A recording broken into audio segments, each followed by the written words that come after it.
Madame Aminata Touré 10 minutes moom mooy ancienne présidente conseil économique social et environnemental moom Aminata Touré ca coow lu bëri la ne sera pas exempté de tout reproche sur la gestion de son passage à la tête de l'institution. Xam nga ci benn lettre bu IGE def adressé ko le président Macky Sall. Après bi nga xamante ni pare na mission bi mu entamé woon en mois de février 2020. Selon les informations contenues dans cette note confidentielle adressée à la plus haute autorité. ñu ngi lay xamal ne. ñoom noté nañ ay dysfonctionnement ca la nga xamante ni moom mooy gestion wu Aminata Touré jëmale ko ci ab xaalis boo xamante ni ñoom ñu ngi ko doon jëriñoo foofee ca. Conseil économique social et environnemental te Aminata Touré mi moom moo doon commandité loolu. mu ne ginnaaw bu ñu sukkandikoo ci document ñoom yowaa IGE am foofe après vérification ci côté administration ak financier bi nga xamante ni def nañu ko ñoom nee nañ gestion boobu noonu dafa décelé ne. am na xaalis bu tolloog 2,136,548,818 francs.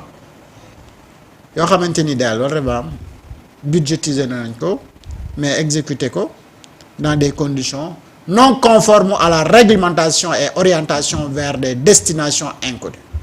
loolu la kii bi wax IGE. lii ci note bi nga xamante ni moom la IGE bind ginnaaw bi mu defee mission mu jébbal ko le président de la République bu Sénégal nekkoon Macky Sall en 2020 lii la wax ca rapport ba.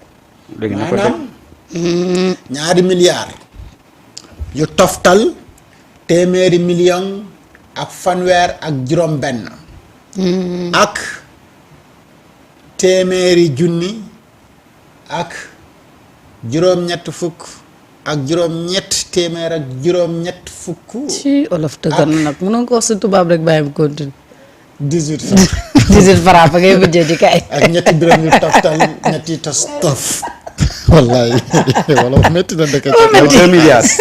2 milliards 136 2 milliards 588 mille 818 francs. waaw naa dafa ngay mujjee ji.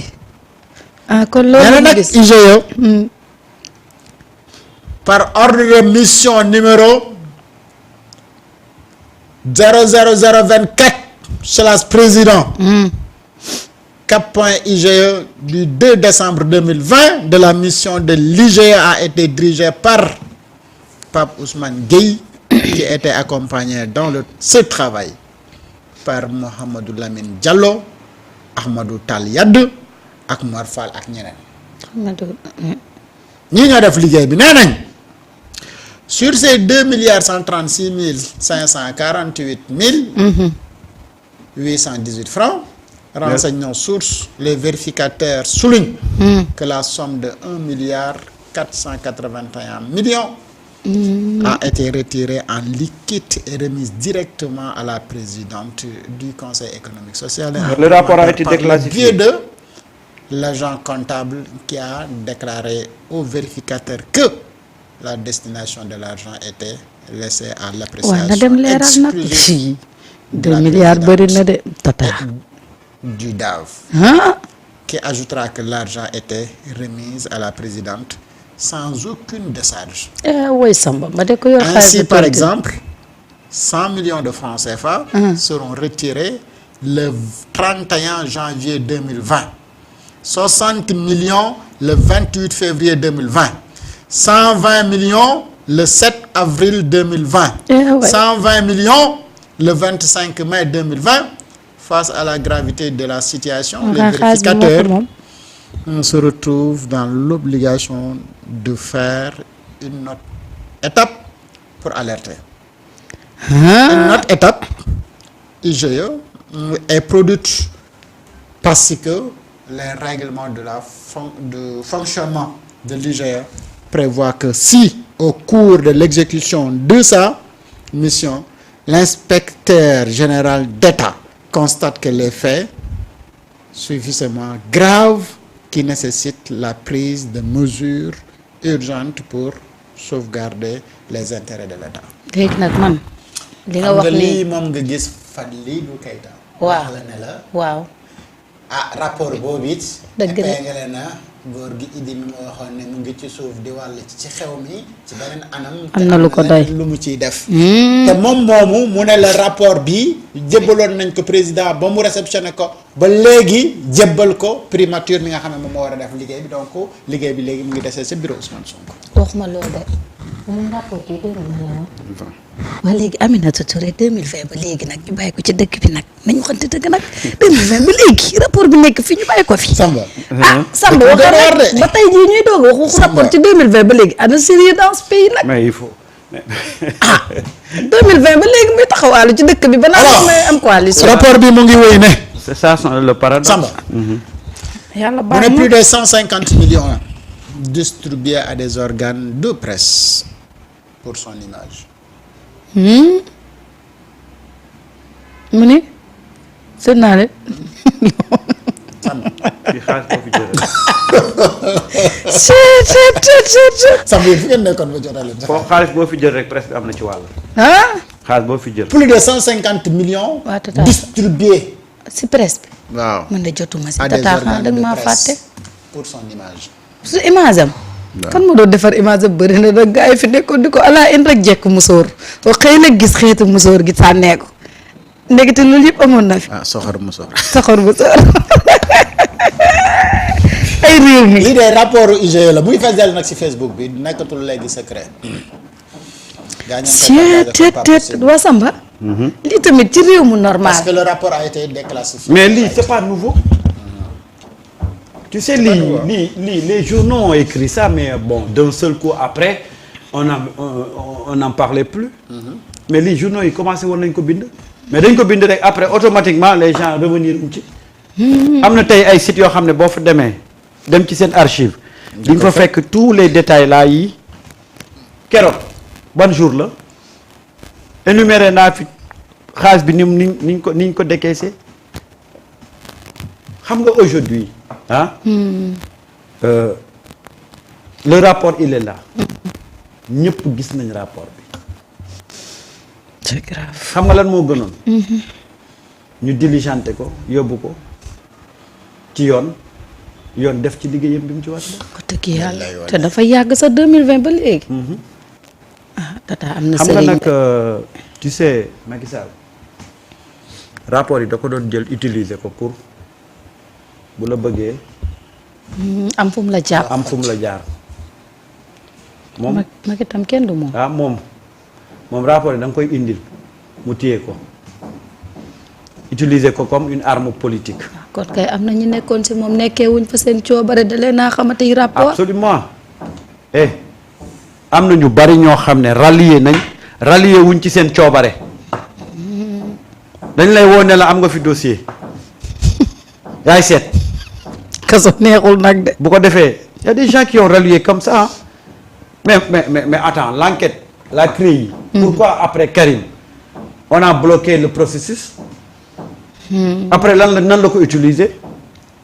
c'est les mêmes pratiques c'est-à-dire que voilà le peuple li mu doon xeex les dossiers yi ñu doon teg kudd bi. am na ñu bari dañoo dem regagner le camp de Macky Sall du seen coobare bopp de. pendant longtemps noonu la doon def da ngay indi sa rapport da ngay indi ay rapport teg ko mu xool ñi ko ci amul intérêt ñi ko ci amul intérêt mën nañu activer loolu mais gis nga bu fekkee ne da nga ko amal intérêt politique non da koy utiliser. ne ko nag téye ne la nag téye naa ko bi boobu mooy ñëwal tant que yaa ngi coopérer kenn du laal rapport bi. nga wane ni jub ak a baax. même on peut pas reconduire ces mêmes pratiques. déedéet mu nekk c'est impossible. ci note boobu gars yi yónnee woon président dañu ne ko dañoo gis ne moom présidente conseil économique social environnemental bi Aminata Touré ca na mu wax ne téeméer ak juróom fukki millions ya mu jël ngir ku ko ragal deram ci presse bi. nee nañu gis nañu sax ni nga xamante ni moom la defaree contrat yooyu noonu.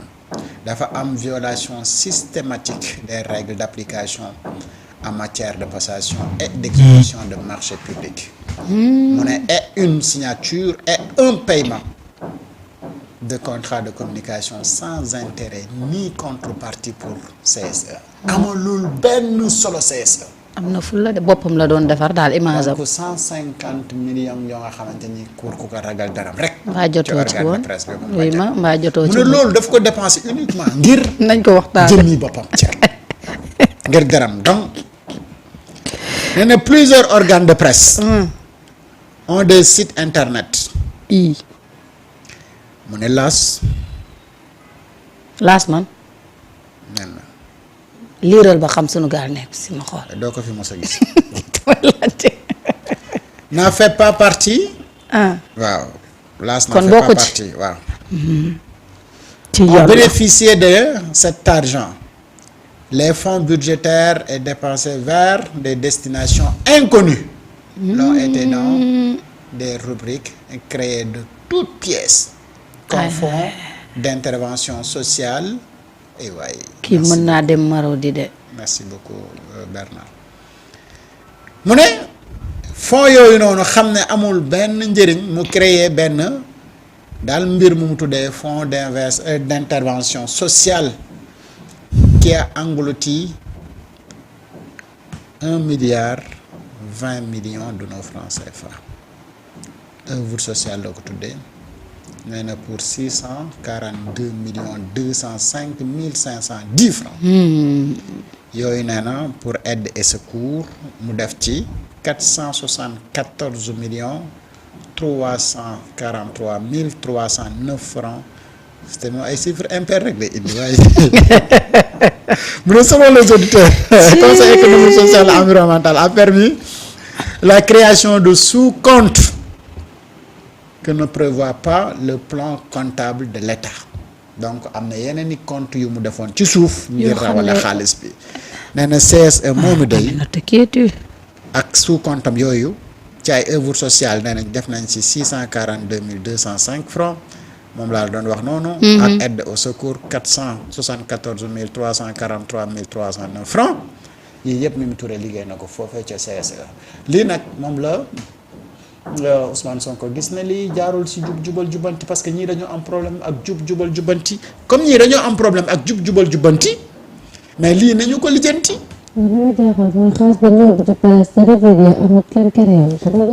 ma ne la organes ya moo existé.